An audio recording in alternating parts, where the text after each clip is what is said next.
இயேசுவில் எனது அன்பிற்குரியவர்களே, உங்களுக்கு என்னுடைய இதயம் கனிந்த வாழ்த்துக்கள். வணக்கம்.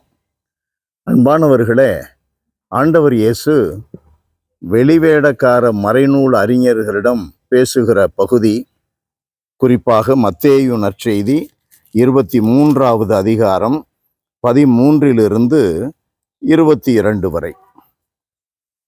இந்த பகுதியில் மிக சிறப்பாக ஆண்டவர் நமக்கு சொல்லிக் கொடுக்கிற பாடத்தை கவனத்தில் வைக்க வேண்டும்.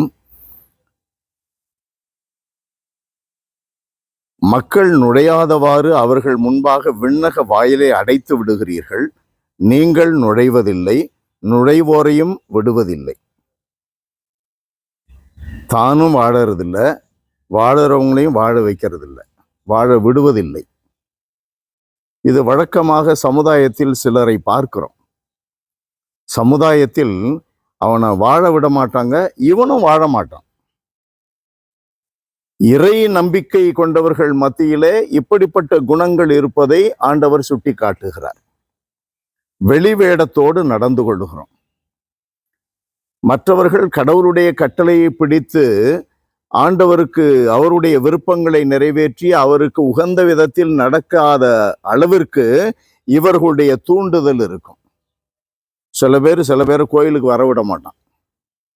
சில பேருடைய நட்புறவுல பாவ அறிக்கைக்கு போக மாட்டான். சில பேருடைய நட்புறவுல அந்த நட்பை தவிர்க்க முடியாத காரணத்திற்காக அவன் குடிப்பான். நண்பன் வாங்கி கொடுத்துட்டான் சொல்றாங்கல்ல, அவன் குடிப்பான். அப்படியே விபச்சாரம் செய்கிறார்கள். அப்ப ஒரு நல்ல மனிதனை கூட கெட்ட நண்பர்கள் கெடுத்து விடுகிறார்கள்.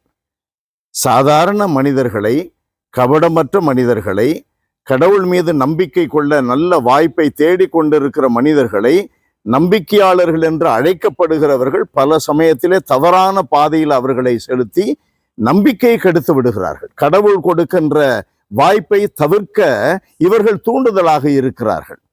அதிலேயே இன்னும் பாருங்கள், ஆண்டவர் சொல்லுகிறார், ஒருவரையாவது உங்கள் சமயத்தில் சேர்ப்பதற்கு நாடு என்றும் கடல் என்றும் பாராது சுற்றி அலைகின்றீர்கள். அவ்வாறு சேர்த்த பின் அவரை உங்களை விட 2 மடங்கு நரக தண்டனைக்கு ஆளாக்குகிறீர்கள். நிறைய நம்ம திரு அவையில நடக்கிறத நம்ம பார்க்கிறோம். சில இடங்கள்லாம் கன்வர்ஷன்ஸ் நடக்குது. பெரியதா வீட்டை சந்திச்சு ஜபம் பண்ணி ஜப கூட்டங்கள் நடத்தி அவர்களை அழைச்சிட்டு வந்து அப்படியெல்லாம் பண்ணி அவர்களை சபைக்கு கொண்டு வருவதற்கு பெரிய பிரயத்தனம் செய்கிறார்கள். ஞானஸ்நானம் கொடுத்தாச்சு, அதன் பிறகு நடப்பதை பாருங்கள். இப்பொழுது தூர இருந்து பார்த்தவர்கள் இப்ப அருகிலே இருந்து அந்த தன்னை கிறிஸ்தவ மதத்திலே கத்தோலிக்க திரு அவையிலே சேர்த்தவர்களை அருகிலே இருந்து பார்க்கிறார்கள். நாசமா போச்சு. அவர்களுடைய நாத்தம், துர்நாற்றம் வெளிப்பட்டு விடும். வாழ்க்கை அவ்வளவு மோசம். விண்ணகத்துக்கு போக முடியாம இவர்களே அடைத்து விடுகிறார்கள். 2 மடங்கு நரகத்திற்கு ஆளாக்குகிறார். அன்பானவர்களே, அப்படின்னா என்ன? நம்முடைய வாழ்க்கையிலே சாட்சிய வாழ்வு முதன்மையானது. நம்முடைய பேச்சு, நம்முடைய நடத்தை மறைவில் ஒன்றும் வெளியில் ஒன்றுமாக அல்ல.